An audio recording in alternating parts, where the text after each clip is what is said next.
تو یہ ضد بھی غلط ہے. اچھا. درمیانہ راستہ یہ ہے کہ آپ الیکشن کی طرف جائیں اور الیکشن کروا لیں ارلی نیکسٹ ایئر, اور اگست تک انتظار کرنے کی ضرورت نہیں ہے, کیونکہ اگر اگست تک یہ سسٹم جاتا ہے, وہ تو جائے گا نہیں, لیکن اس کا نقصان نہ بڑے لوگوں کو ہوگا, نہ پی ایم ایل این کی لیڈرشپ کو ہوگا, نہ پی ٹی آئی کی لیڈرشپ کو, نہ پی پی پی کی لیڈرشپ کو. نقصان کس کو ہوگا؟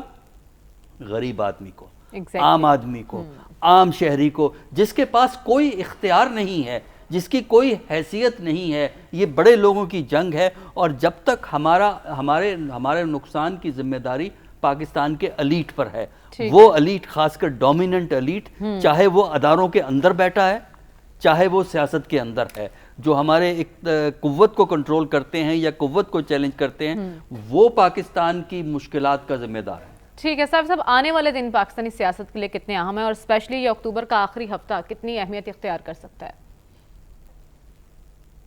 جی اکتوبر کی اہمیت پہ بات کروں گا, لیکن ایک کوئک سا جو سالم احمد کے ساتھ جو ہوا, اسلام آباد پولیس کا جو رویہ تھا انتہائی شرمناک. لیکن اچھی بات یہ ہے کہ آئی جی اسلام آباد نے اس کا نوٹس لیا ہے, انہوں نے اہلکاروں کو معطل کر کے ان کے خلاف کارروائی کا بھی انہوں نے اعلان کیا ہے. لیکن میرے خیال میں یہ نہ صرف خیبر پختونخوا کے منتخب عوامی نمائندے کی توہین تھی, بلکہ پورے پارلیمانی نظام کی توہین تھی جو اسلام آباد پولیس سے یہ جو غلطی سرزد ہوئی ہے. اب یہ اچھی بات ہے کہ آئی جی نے اس کا نوٹس لیا, اور جو ملزمان ہے یا جو اس میں ملوث لوگ ہیں, اگر ان کو قرار واقعی سزا مل جائے تو واقعی بہتر ہوگا. اب آتے ہیں آپ کے سوال کی طرف. تو میرے خیال میں معاملات چاہے جو بھی ہو, لیکن ایک قیمتی واٹر پروف گڑی نے امت مسلمہ کے ایک عظیم لیڈر کا پورا بیانیہ دبو دیا ہے. اس کے نتیجے میں ہم نے دیکھ لیا کہ ان کا جو قرض زدہ جو سوشل میڈیا کے چیمپئن تھے, وہ اب بھی سوشل میڈیا پہ اسی طرح متحرک ہے, لیکن وہ لاٹھی گولی کے لیے خان صاحب کی محبت میں کبھی نہیں نکلیں گے. اور وہ میرے خیال میں ان کا کلاس ہی چینج ہے, ان کا مزاج ہی چینج ہے, پڑھا لکھا طبقہ ہے, middle class upper middle class کا طبقہ ہے. تو خان صاحب نے جو امیدیں سوشل میڈیا سے وابستہ کی تھی, یا ان کے چیمپئن یا ان کے فدائین تھے, انہوں نے ابھی فی الحال ان کو مایوس کیا. اب آنے والا وقت کہاں خان صاحب کو لے کے جاتا ہے وہ تو وقت ہی بتائے گا. لیکن جس طرح پرویز مشرف کو ایک غلط فہمی ہوئی تھی کہ موبائل فون اور موٹر سائیکلز کی خریداری کو پیمانہ بنا کے انہوں نے اپنی مقبولیت کا ایک گراف خود ہی تشکیل دیا تھا, اسی طرح خان صاحب نے بھی سوشل میڈیا پہ ان کے جو فدائین ہیں, ان کے لیے جو دل و جاں انہوں نے حاضر کر کے پیش کر دیے تھے, کل کے واقعے نے اس کو کافی مایوس کیا. اور کل کا جو احتجاج نہیں ہو سکا ہے, ریکارڈ نہیں ہو سکا تھا, اس کے نتیجے میں نہ صرف خان صاحب کی سیاست بیک فٹ پہ جائے گی آنے والے دنوں میں, بلکہ اس سے باقی ادارے بھی شیر جوان ہوں گے, اور وہ یہی کہیں گے کہ اگر الیکشن کمشنر جو ان کی ذات پہ عمران خان صاحب نے اتنا کیچڑ اچالا ہے, پی ٹی آئی نے ان کی اتنی بڑی کردار کشی کی ہے, اس کے باوجود اگر وہ ایک بولڈ فیصلہ کر سکتے ہیں, تو باقی ادارے بھی میرے خیال میں اب خان صاحب کے خلاف بولڈ فیصلے کر سکتے ہیں. اور خان صاحب کا جو آفیشل لاڈلے کا جو ایک سٹیٹس ہے, شاید اس میں اب کمی آئے. یہ تو وقت آنے والے وقت ہی بتائے گا, لیکن میرے خیال میں خان صاحب لیکن پوائنٹ یہ ہے کہ ہمیں آگے بڑھنا, اور آگے بڑھنے کے لیے اناؤں کی جنگ کی قربانی دینی ہوگی. واپس آئیں گے اس بریک کے بعد. Stay with us.